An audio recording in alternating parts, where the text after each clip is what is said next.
Bonjour, nous allons dans cette partie du cours traiter quelques notions sur la transcription. Donc, comme ça a été déjà dit, la transcription est la synthèse d'une molécule d'ARN simple brin à partir d'une matrice ADN. Elle est catalysée par l'ARN polymérase. Alors, cette enzyme est constituée de 6 sous-unités. Parmi ces sous-unités, il y a la sous-unité sigma, qu'on appelle couramment le facteur sigma, qui est représenté ici en rouge. Alors, il a été constaté que l'ARN polymérase entière, qu'on appelle l'holoenzyme, peut être dissocié du facteur sigma pour donner ce dernier tout seul, plus le reste de l'enzyme qui constitue ce qu'on appelle le corenzyme. Et ce corenzyme, il est capable d'initier la transcription d'un gène ou de l'ADN, mais de façon anarchique ou de façon non spécifique. Alors que lorsque l'enzyme est associé au facteur sigma, c'est-à-dire l'enzyme, il est capable d'initier la transcription uniquement au niveau d'un promoteur. Et donc, ce facteur sigma constitue la sous-unité au niveau de l'ARN polymérase qui reconnaît un promoteur. Alors, le promoteur, c'est une partie du gène qui se trouve en amont, donc au début du gène. Il contient des séquences spécifiques qui lui permettent d'être reconnues par l'ARN polymérase. Et donc, parmi les premières questions qui se posaient, c'est que qu'est-ce qui fait que le facteur sigma reconnaît le promoteur d'un gène? Tout d'abord, il faut savoir que conventionnellement, on représente un gène par la séquence du brin non transcrit. Donc, bien sûr, un gène, c'est de l'ADN, il est donc double brin, il contient deux brins, l'un enroulé autour de l'autre, mais parmi les deux brins, il y en a un seul qui est transcrit en ARN, c'est-à-dire qui est lu par l'ARN polymérase et qui va synthétiser un brin d'ARN qui est complémentaire au brin transcrit. L'autre brin qui n'est pas transcrit, on l'appelle le brin non transcrit. La séquence de ce brin, elle est identique à celle de l'ARN messager.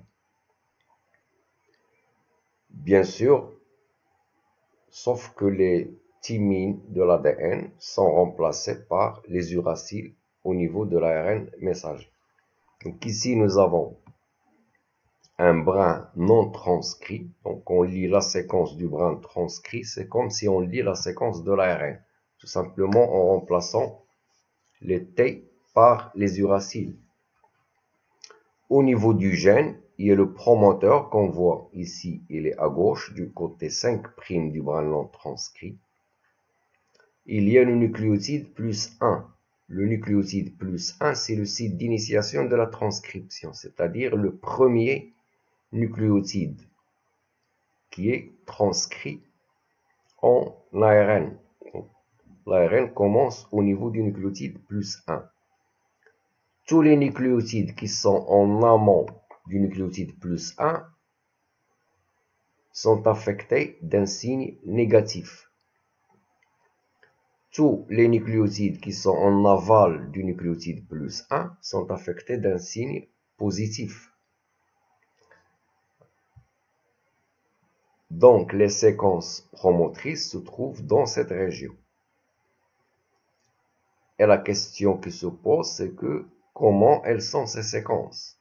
Pour répondre à cette question, on a fait des expériences de footprint. Et pour connaître le détail de ces expériences, je vous renvoie au cours du professeur El Hassouni. Je rappelle ici juste que ce sont des séquences, des expériences de protection de l'ADN contre l'action des nucléases. Donc ici, si on prend une séquence promotrice d'un gène, il est double brin. On fait agir sur ces séquences l'ADNase 1, qui est une endonucléase qui coupe l'ADN au niveau d'endroits aléatoires. Et on refait la même expérience, mais en présence de l'ARN polymérase. Alors l'ARN polymérase va se fixer sur le promoteur et il va le protéger contre l'action de cette endonucléase. Donc cette partie sera protégée. Pour déterminer la séquence de cette partie, il suffit de faire la technique, le séquençage par la technique de Sanger. La même expérience, on l'a refait, mais avec l'exonucléase 3, qui est une enzyme qui dégrade l'ADN à partir de son extrémité 3'. Alors de la même manière ici, lorsque le promoteur il est fixé à l'ARN polymérase, il sera protégé par cette enzyme, et donc cette partie du gène qui est là, du promoteur, pardon, ne sera pas dégradée. Donc si on détermine la séquence et on la compare à la séquence initiale, on va pouvoir savoir où est située cette séquence promotrice. Alors l'expérience a été faite pour plusieurs promoteurs et toutes les séquences de ces promoteurs ont été comparées entre elles. On a fait ce qu'on appelle un alignement de séquences. C'est ce qu'on voit ici sur cette image. Donc ici, nous avons des séquences de plusieurs promoteurs alignés, les uns avec les autres. Et on remarque que dans tous ces promoteurs, il y a cette partie en jaune, d'une part, et d'autre part, cette partie en rouge, qui sont conservées, c'est-à-dire qui existent dans tous les promoteurs qu'on a séquencés. Ces deux séquences sont situées respectivement à la position moins 10 et la position moins 35 par rapport au nucléotide plus 1 qu'on a vu tout à l'heure. C'est-à-dire, ici le nucléotide plus 1, ici le nucléotide moins 1, moins 2, moins 3, jusqu'à moins 10 pour la première séquence et jusqu'à moins 35 pour la deuxième séquence, c'est-à-dire ici en rouge. Ce sont des séquences consensus, c'est-à-dire des séquences qui existent dans tous les promoteurs et qui sont indispensables à la reconnaissance du promoteur par l'ARN polymérase. Donc, en résumé, nous avons ici un promoteur. À la position moins 10, on a la séquence TA, T2A, T. Et à la position moins 35, on a la séquence de T, G, AC qui sont conservées. Chez les eucaryotes, ces séquences sont situées plutôt à la position moins 25 et la position moins 75. Alors, l'absence ou la mutation au niveau de ces séquences fait diminuer l'efficacité de l'initiation de la transcription. Alors, comment est-ce qu'on a pu déterminer que ces séquences sont situées à la position moins 10 et la position moins 35 par rapport au nucléotide plus 1 qu'on a vu ici? Donc, pour connaître leur position, il faut tout d'abord déterminer la position du nucléotide plus 1, c'est-à-dire le premier nucléotide qui est transcrit en ARN messager. C'est pourquoi on a fait la technique qu'on appelle la technique de cartographie à la nucléase S1. Alors la nucléase S1, c'est une nucléase qui dégrade l'ADN ou l'ARN simple brin. Il est incapable de dégrader un double brin. Donc le principe est simple. On a un gène représenté ici, il est double brin. il contient ici, à cet endroit, le promoteur. Il s'agit de déterminer ce nucléotide.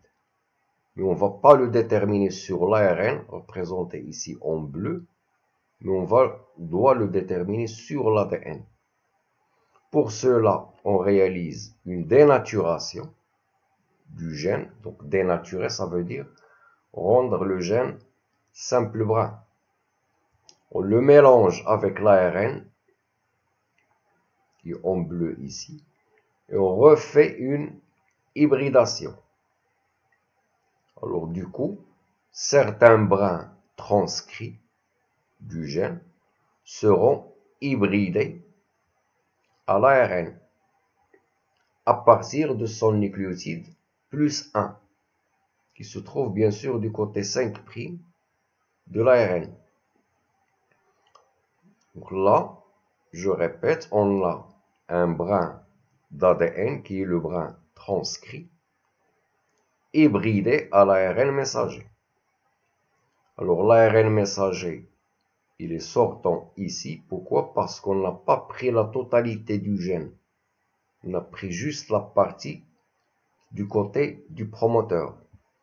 Alors ici, ça reste aussi simple brun. Pourquoi? Parce que c'est le promoteur. Et le promoteur n'est pas transcrit en ARN. En faisant agir la nucléase S1 sur cet hybride, on va dégrader cette partie de l'ARN et cette partie du gène en noir. Et on obtiendra un double brin ADN-ARN. Si on fait une hydrolyse alcaline, ça va permettre de dégrader l'ARN, qui est en bleu. Et si on détermine la séquence nucléotidique de ce brin d'ADN qui va rester, et on la compare au fragment initial, on va pouvoir déterminer où est-ce qu'il est situé ce fragment qui est resté de la nucléase S1. Et donc, là où il s'arrête sera le nucléotide plus 1. Et donc, ce sera le site d'initiation de la transcription. Ici, un petit exemple. Alors, c'est petit, c'est juste pour comprendre. C'est normalement plus grand que ça. Si on a la séquence de ce brin non transcrit, elle est A, T, C, G, ainsi de suite. Le brin qui est resté ici commence par ce T. Et la séquence, elle est identique vers la droite. Ça veut dire que notre ARN messager commence par ce T. Donc, c'est le nucléotide plus 1 qui est situé à cet endroit. C'est en déterminant le nucléotide plus 1 qu'on pourra déterminer où sont situées ces séquences conservées au niveau de tous les promoteurs. Alors, une fois donc l'initiation a été effectuée, alors je rappelle que l'initiation de la transcription, c'est la formation d'un complexe entre le promoteur, l'ARN polymérase et le nucléotide plus 1. À partir de ce moment-là, il y aura l'élongation de la transcription. L'élongation de la transcription est effectuée, c'est tout simplement le fait de coller les nucléotides les uns aux autres. Et ces nucléotides doivent être complémentaires au brin transcrit. Alors l'élongation, elle est assurée seulement par le coenzyme. Ça veut dire qu'une fois l'initiation est effectuée, l'ARN polymérase libère le facteur sigma. Et donc seul le coenzyme assure l'élongation de la transcription. Alors cette élongation se fait du côté 5' vers le côté 3', comme pour la polymérisation de l'ADN, exactement la même chose. Et ça, c'est une petite expérience ici qui permet de déterminer que la transcription se fait du côté 5' vers le côté 3' de l'ARN messager synthétisé. Avant de voir cette expérience, il faut rappeler que les nucléotides, les ribonucléotides libres sont triphosphates. Donc c'est soit l'adénosine triphosphate ou l'uracile ou la thymine, ou la cytosine ou la guanine. Alors c'est à rappeler que lorsqu'il y a formation de la liaison phosphodiester, il y a libération de ces deux phosphates, le phosphate bêta et le phosphate gamma qui sont libérés, et seul le phosphate alpha reste pour former la liaison phosphodiester. Alors cette expérience consiste à réaliser une transcription in vitro en présence de nucléotides marqués au niveau du phosphate gamma, c'est-à-dire au niveau de ce phosphate qui est radioactif. Mais à la fin de l'expérience, on additionne un excès de nucléotides froids, de façon à ce que, au début de l'expérience, les nucléotides incorporés seront radioactifs, comme c'est indiqué ici, et ceux introduits à la fin de l'expérience ne seront pas radioactifs. Donc, bien évidemment, à la fin de l'expérience, on cherche est-ce que l'ARN synthétisé a été radioactif ou non. Alors, nous avons ici le résultat de cette expérience. Donc, au début de la polymérisation, les premiers nucléotides sont radioactifs. Ici, du côté 5', le premier nucléotide incorporé, c'est-à-dire le nucléotide plus 1, il va garder ce phosphate gamma, puisqu'il n'y a pas de liaison phosphodiester de ce côté. Le nucléotide suivant, même s'il est radioactif, il va libérer le phosphate gamma et ainsi de suite, et bêta. Mais les nucléotides incorporés à la fin ne sont pas radioactifs, donc le phosphate bêta et gamma libérés ne seront pas radioactifs non plus. Du coup, le résultat final est que l'ARN messager synthétisé sera radioactif uniquement au niveau de son extrémité 5'. Tout le reste ne sera pas radioactif. Par contre, si la polymérisation se faisait du côté 3' vers le côté 5', c'est-à-dire dans ce sens, bien sûr, dans ce cas-là, c'est ce nucléotide qui sera le premier incorporé. Il va libérer ces phosphates bêta et gamma radioactifs. Mais le dernier nucléotide ne sera pas radioactif, même s'il va garder bêta et gamma. Pourquoi? Parce que dans l'expérience, les derniers nucléotides incorporés ne seront pas radioactifs. Donc si la polymérisation se fait de 3' vers 5', l'ARN obtenu ne sera pas radioactif. Et si elle se fait de 5' vers 3', l'ARN obtenu sera radioactif. Donc, quand on fait l'expérience, on révèle de la radioactivité au niveau de l'ARN synthétisé. Alors, la présence de l'ARN radioactif, ça veut dire que la polymérisation a été faite de 5' vers 3'. Alors maintenant, en ce qui concerne l'ARN polymérase, en fait, le corenzyme s'associe au facteur sigma pour initier la transcription au niveau du promoteur. L'élongation est assurée par le corenzyme et le facteur sigma, il est libéré. Quand la transcription se termine, cette partie qui est le corenzyme va chercher un autre facteur sigma et ils vont réinitier une autre transcription. Ça veut dire que l'ARN polymérase suit un cycle où il y a coenzyme holoenzyme pour initier la transcription, coenzyme pour assurer l'élongation de la transcription. Alors, concernant la terminaison de la transcription, elle se fait au niveau de séquences qu'on appelle des terminateurs. Un terminateur, c'est une séquence au niveau de laquelle il y a arrêt de la transcription. Alors, chez les prokaryotes, il y a deux types de séquences de terminaison de la transcription. Il y a ce qu'on appelle les séquences facteurs indépendantes.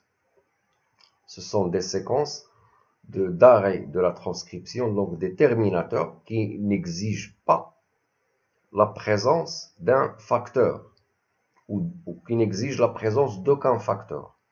Ce sont des séquences palindromiques et riches en paires de bases GC.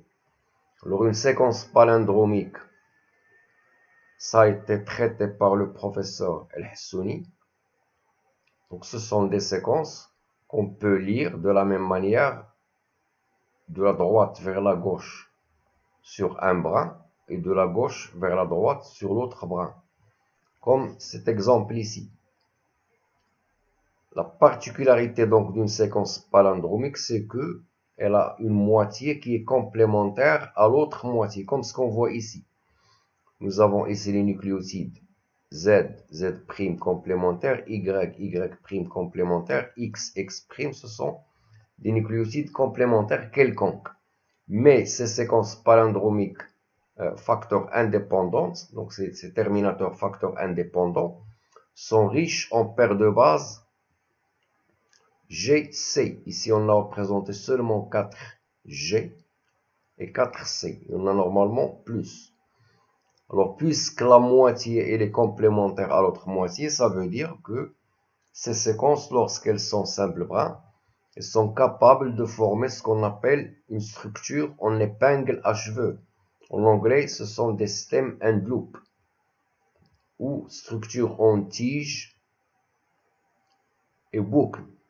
Ici, c'est la tige. Ici, c'est la boucle. En anglais, stem and loop. Alors, quand ces séquences, ici, vous avez le brin non transcrit,